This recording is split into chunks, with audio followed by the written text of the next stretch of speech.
حضور اکرم صلی اللہ علیہ وآلہ وسلم نے فرمایا، میں ایک وقت سو رہا تھا، میں نے خواب میں دیکھا کہ لوگ میرے سامنے پیش کیے جا رہے ہیں اور وہ کرتے پہنے ہوئے ہیں، کسی کا کرتا سینے تک ہے اور کسی کا اس سے نیچا ہے۔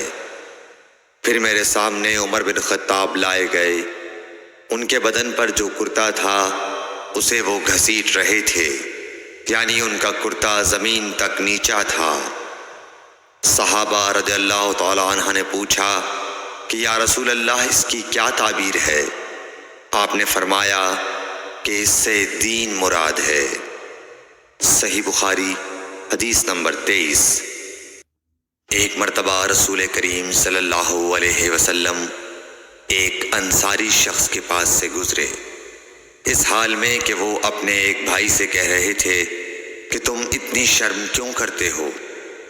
آپ نے اس انصاری سے فرمایا کہ اس کو اس کے حال پر رہنے دو، کیونکہ حیا بھی ایمان ہی کا ایک حصہ ہے۔ صحیح بخاری حدیث نمبر 24۔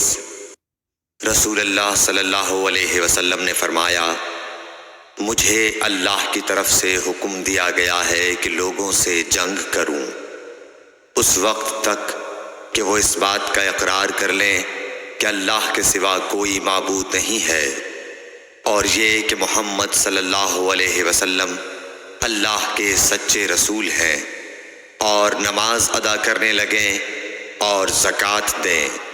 جس وقت وہ یہ کرنے لگیں گے تو مجھ سے اپنے جان و مال کو محفوظ کر لیں گے سوائے اسلام کے حق کے، رہا ان کے دل کا حال تو ان کا حساب اللہ کے ذمے ہے۔